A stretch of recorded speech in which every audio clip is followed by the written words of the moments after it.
Hello and welcome to our channel. I'm Ryan. And I'm Chris. And we are in search of the good life on the road. In this video, we're really wrapping up our year on the road, really as it relates to expenses, places we've been, how we've used 1,000 Trails. And we're going to put the 1,000 Trails, all the nitty gritty about that towards the end of this video. So that if you are not interested in traveling via 1,000 Trails, then you can go Click off. Bye. But if you are, stick around because we did break down a lot of the expenses, what program we've got involved with, and how we feel it went for us. Exactly. I won't give it away. Exactly.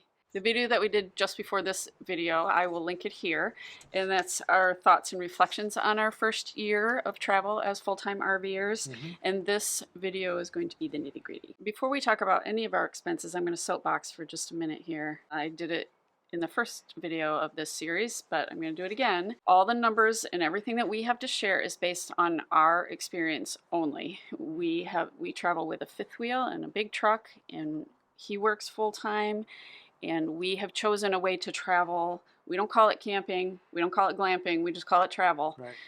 We've chosen a way to travel that works for us. There are a million different ways that you can travel, but our numbers are our numbers, and they may relate to what you're doing and they may not, but at least it might give you an idea of what someone might spend. For us, we like full hookups. We like the water, the sewer, the electric, 50 amp.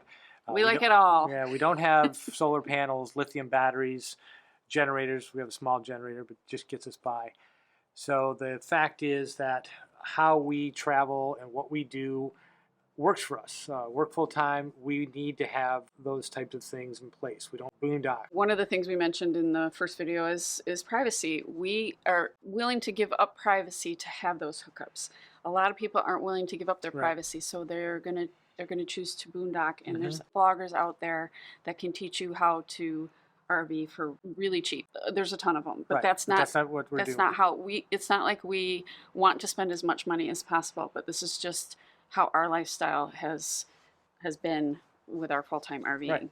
The way that we have chosen to save money in full-time RVing is through our 1,000 Trails membership. There's many other ways to do it, but I would argue, and people will probably fight me on this, but if we outfitted our rig with a ton of solar panels and lithium batteries and an onboard generator, that would cost the same as our initial outlay for our 1,000 Trails membership. Oh, absolutely. So since we aren't interested in being off the grid, we might as well do the 1,000 Trails membership. I'm going to be looking down a little bit. I have some notes because we're getting into the facts and figures, and I want to make sure that I am saying all of this correctly. Here's what our first year looked like in terms of miles. We left Wisconsin on December 19th, 2020, and we drove to Mississippi to pick up our RV. We've already told that story. We're not telling that story again. We drove from Mississippi to Texas. We spent the winter in Texas. Then we went from Texas to Wisconsin, Wisconsin to Indiana, to Ohio, to New York in the first 6 months. After New York, we traveled to Vermont and Maine, then Pennsylvania, and then Virginia, and then we finally ended up in Florida. And I will show you on the screen right now kind of what that route looked like. We stayed in 20 states in 1 year, and we traveled approximately 7,600 miles. Yeah. So you can see on the map, it's the trip south is indicated in green, and then the trip back north is indicated in red. Continuation east is in blue, and then the second 6 months heading south is in yellow, so you can kind of see what our route was. Right. Let's get into the big numbers here. All right. So our first set of numbers are going to be tolls. We spent $413 on tolls during the last 12 months, and we don't try to avoid tolls because we do want to be on more of a major highway system. For gas stations and that type of thing, we have easy access on and off, so we do stay pretty much to the expressways or highway system. Yeah, and we're on the East Coast, so there's lots of tolls. And also Texas. I guess I didn't really realize when we left that there was so many tolls in Texas. 3 or 4 different toll systems in Texas. Yeah, it's kind of a pain. We have a iPass, or they call it an Easy Pass, and iPass is from Illinois, but Easy Pass is out east, and it didn't work in Texas. But they found us. Next up is our diesel fuel costs. It was approximately $2,120.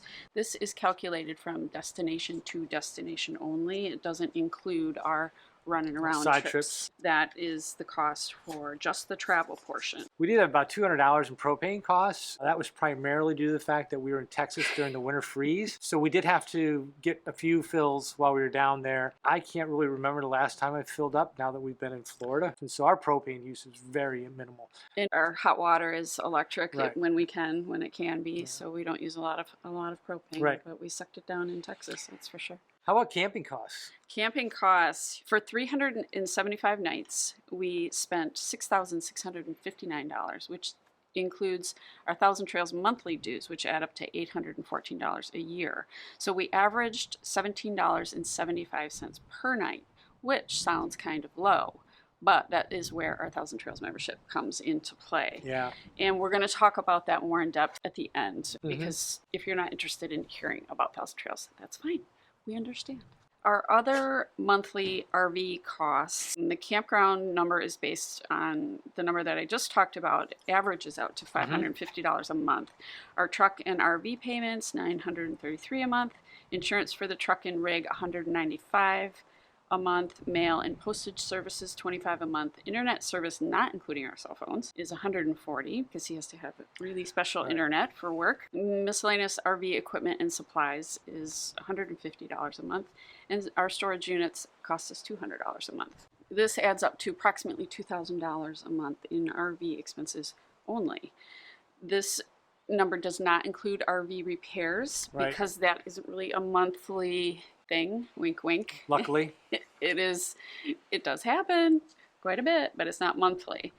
It also doesn't include our memberships like Harvest Hosts and Good Sam and FMCA. You know, that's going to vary for everybody depending on what you want to join. And some of the things we may end up getting rid of that we didn't actually use very much in the first year. But so those costs are not in there. Everything else, food, health insurance, entertainment, that kind of thing, we would have spent that anyway. So that's not included in these costs. So we're not saying that we're living on $2,000 a month. That is absolutely not true. I wish it was, but it's not. Some of the unexpected costs are those nasty RV repairs. We had to spend $400 to fix our refrigerator. Our TV crashed, that was $300. We had to have somebody come out and fix our slides and brake drum, that was $500. We ended up putting new tires on our truck, 6 truck tires. That was a little over $2,000. And of course, we had truck brakes that needed to be repaired. So that's another $2,138. So about $5,500 in overall fixes that we've had to make. Not optional. But that is why I said in our first video about the emergency fund. Right. So those average out to about $450 a month. The reason we wanted to put that out there is that if you were to put together a little emergency fund or side fund, that's kind of what you should budget for. Is maybe around $400 or $500 per month, knowing that, okay, you might have to tap into that. So it's not a bad side fund to set up. If you just put money aside, even, there's going to be months where you're not going to need to repair anything, but then you're going to get hit, with new truck brakes for $2,100. Usually your repairs are a bigger chunk of money. In addition to the RV fixes were the expenses that we had for RV upgrades and modification. And we already did one on the first 6 months. We're going to kind of look at the next 6 months of things we did. So we put in a new couch. We had a table built, and we put that in. So those are some expenses. So if you look at both the first 6 months and the second 6 months, we had about $7,000 in upgrades and improvements, and adding that to our fixes, it was about $13,000 in that first year. So going back to Chris's comment about, again, having a little side fund, emergency fund, it's very helpful to have that at the ready. Our RV is new. We wanted to modify it so it works for us. But if you have an older RV, you may even need more for repairs and things like that. An older truck, our truck is a 2016. But it was like new. Yeah. It was basically a new 2016. It was. And if you want to see our first 6 months on the road, we did talk about all the upgrades and modifications we did in that video. I'll link that video here, and you can watch the first 6 months if you're a little bit behind. If you haven't watched all of our videos, you really need to go and start watching all of them. Yep. Everyone. And subscribe. Subscribe.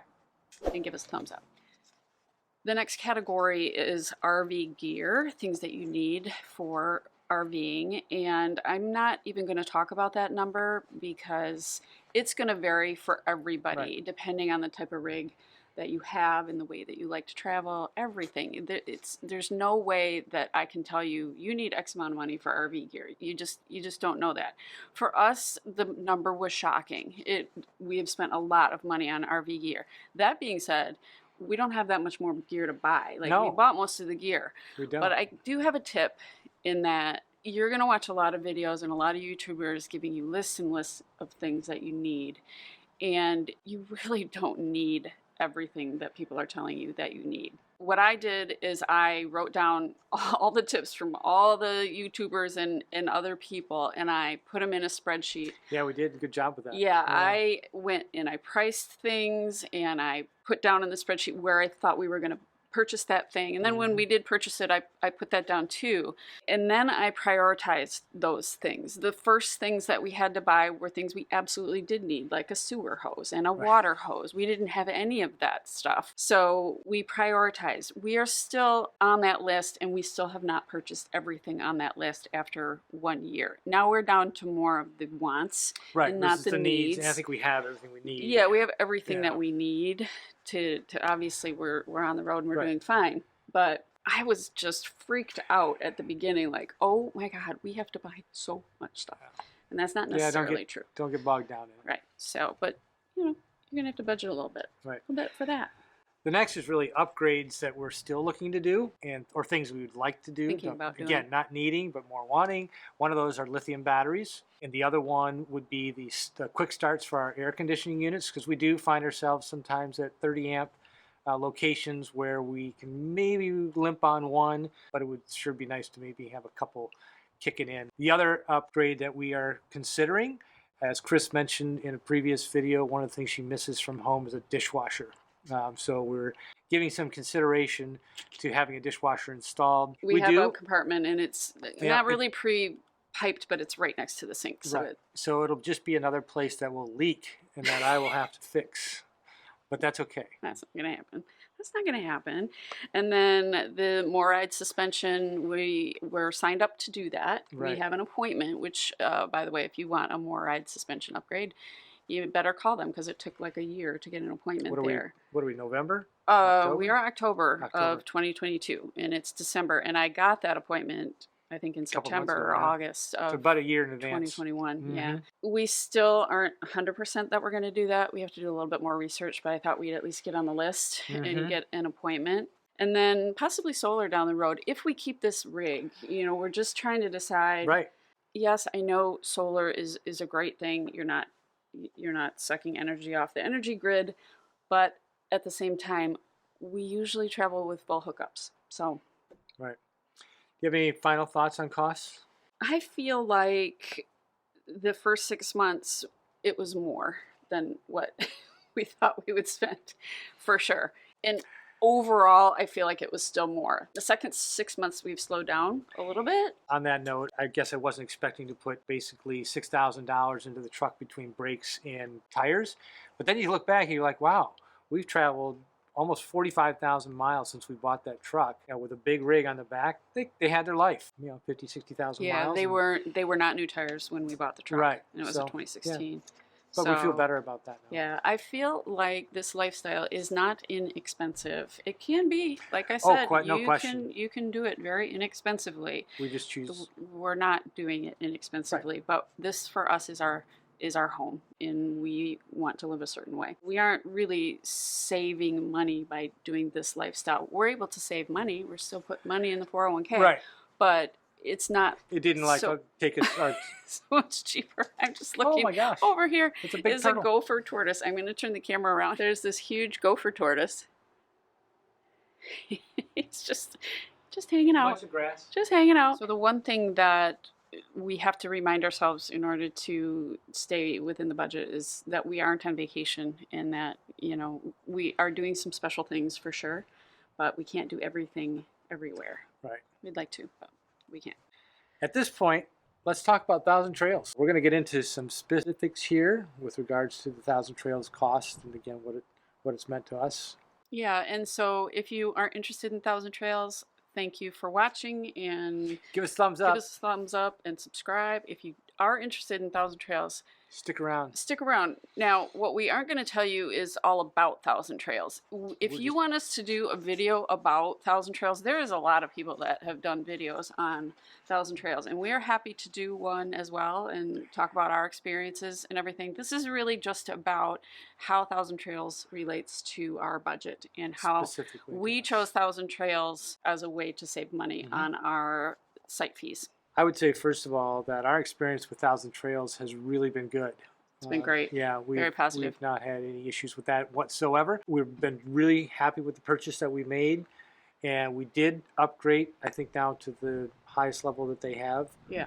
And we, again, made that choice very consciously, again, based on the lifestyle that we've chosen to do and the travels that we do. We ended up purchasing our Thousand Trail memberships from Jim and Brandy Renault. Great people to work with. They spent so much time with us on the phone really explaining how all this works. So we've been super happy with them. We will put their information, if you are interested in a Thousand Trails membership or talking about an upgrade, we'll get their information on the screen here. We'll actually put it in the description. Oh, is that where it's going Below. to be? Yeah, Okay. I'll put it in the description. If you do contact Jim and Brandy Renault, tell them that Chris and Ryan from Good Life Highway sent you. We would appreciate that. So I'm going to refer to my notes here because this is where it gets a little bit thick in the weeds with the Thousand Trails. So after 1 year, we spent 226 days in the Thousand Trails or Encore parks and 109 days out of that system, Right. so in just independent places. Of the 226 days, we stayed in 19 Thousand Trails and Encore parks. Of those parks, only one park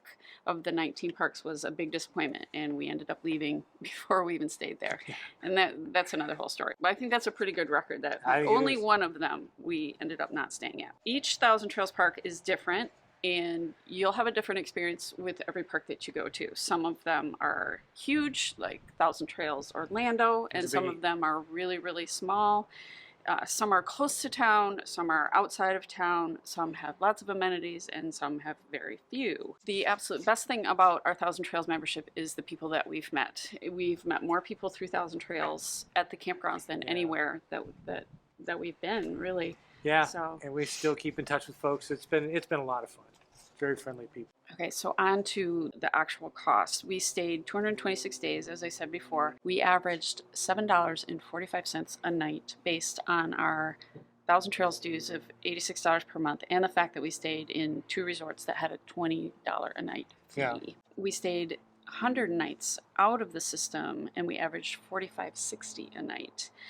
Some would argue that that number is really high, but again, we mentioned that when we stay out of the system, we like full hookups. Mhm. We aren't staying in Walmart parking lots. We aren't staying in Cracker Barrel. We have stayed at Harvest Host, Mhm. but Those we have been end great. up spending more money when we go to Harvest Host because they're so fun. We love Harvest Host, but we end up buying wine and we end up Whatever having they're dinner or selling. whatever they're selling. So staying in Harvest Host doesn't really save us any money. We did also a couple of splurge weeks during that time where we'll spend up to $85 a night if it's right on the beach or if it's right in a place where we want to Yeah, be. we want to be. Here's where it gets a little tricky. The Thousand Trails number did not include our initial costs for our adventure membership. Our membership was, $16,745. but here's how. That's a big number, okay? Now, if we had paid on average, and our average is $45.60 a night, for 375 nights, we would have paid $17,100. Mhm. So that is almost a wash there. So where is the break even? This is how we sort of did this hazy math. And I think No, it makes sense. okay, so we divided our average nightly cost into 16,745, and that number is 367. So in 367 nights, that would be our break-even point. So did we pay more in our first year? Yes, because we had to buy the initial fee for the Right. Thousand Trails, and we paid for campgrounds on top of that. But now we have passed that break-even point, and now we're just looking at our annual dues, which will be under $1,000 a Mhm. year.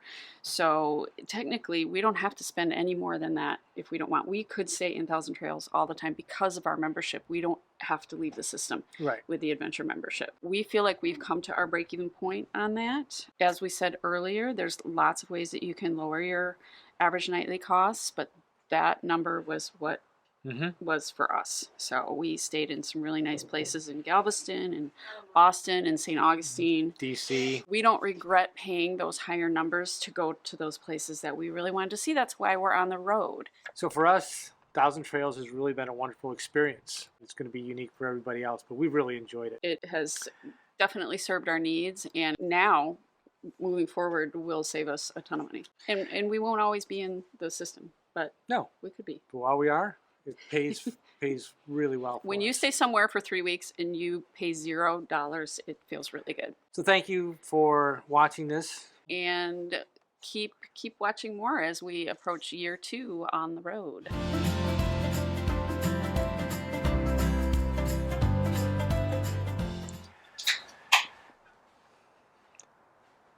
Towards the Midwest, Wisconsin, Michigan, all the. So, what's in store for next year? Sorry. Okay. All right. So, what's in store for next year? What is in store for next year? Well, we're going to be making our way back to the north. Hold on. Oh, my nose is running. Shocking. Okay. For us, we like full-time hookups. Full-time. We would like full-time hookups. We'd like it to just be hooked up all the time when we're going down the road. It'd be great if you could just let them know the Good Life Highway sent them. It would be great to let them know that the Good Life Highway sent them to you, and No, you still it's- didn't say it right. That is how that number. I don't know what I'm trying to say. So that's that.